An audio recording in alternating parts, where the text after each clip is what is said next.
to Montreal now, where, as we were just telling you, federal party leaders will meet again tonight for the English language debate after facing off in French last night. For a look ahead to this evening and a look back at the key takeaways from last night's showdown in French, let's go live to CTV National's Judy, Trinh, who is in Montreal this hour. Judy, what are you watching for, and what are people talking about when it comes to last night's debate? Hi, Lena. What I can tell you is that there was no knockout blow yesterday, but there were some pretty good jabs. What we can learn from the strategy going forward into tonight's English debate is that Pierre Poilievre will want to be more aggressive. He is planning to use Mark Carney's past as the chair of Brookfield Asset Management against him. That will probably be a point of criticism. Then he will sharpen that. We are already hearing from the Conservatives pointing out the fact that Carney, while he was with Brookfield, purchased a company called Westinghouse, and he name-checked Westinghouse yesterday.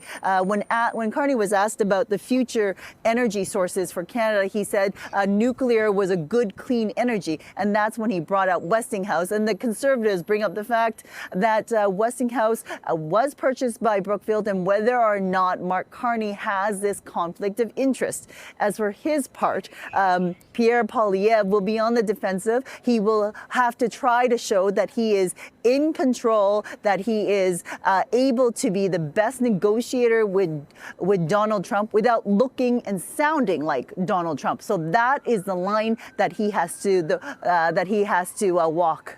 Lena. Judy, very interesting listening to you talk about what Pierre Poilievre and Mark Carney have to do tonight to get ahead. I want to focus on Jagmeet Singh for a moment because he seemed to focus many of his attacks on the Conservative leader last night.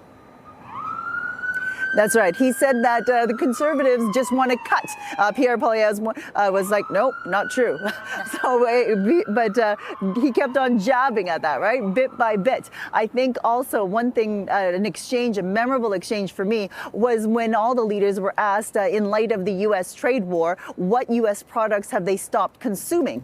Mark Carney said he stopped buying American wine, whereas the Bloc leader, Yves-François Blanchet, said he buys Quebec strawberries, and then Pierre Poilievre says he eats Alberta beef. Well, Jagmeet points out, I'm the only one who buys my own groceries. And so today he was at a market in Montreal buying his own groceries. So he is going to paint himself as the one person, the one party leader who understands the plight of the majority of Canadians as they struggle with these rising cost of living issues. Okay, Lena. Final question for you. There's been a lot of talk about right-wing media outlets getting to ask questions in those post-debate scrums. The debate commission certainly being questioned about that. What are you hearing, and is that going to happen tonight as well?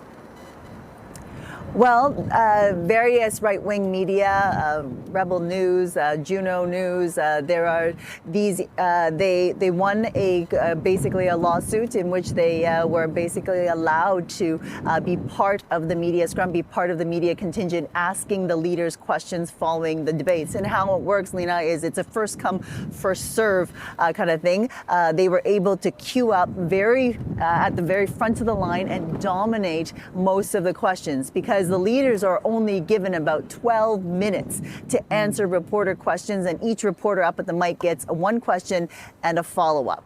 So whether or not they ask questions that some Canadians wonder about whether or not they were pertinent to the election is something that's up for debate. For example, Mark Carney was asked a question about how many genders are there, which is not an election issue at all, and is more of a cultural war issue. We hear that a lot from the American media. So whether or not the voters were served is up for debate by allowing this group of reporters to come in. But what I can tell you is that the reporters that I've talked to, what we want to ask tonight has to do with costing. The other parties, all the parties other than the Greens have not put forward a plan as to how they are going to pay for their promises. So we want to dig down on that, right? Any party going into election wants to make promises, but can they pay for it? Are we borrowing more money? What kind of deficit are we looking for? So those are the questions we will ask tonight at the media availability. Looking forward to your questions and your coverage. CTV's Judy Trinh in Montreal. Thanks, Judy. Thank you.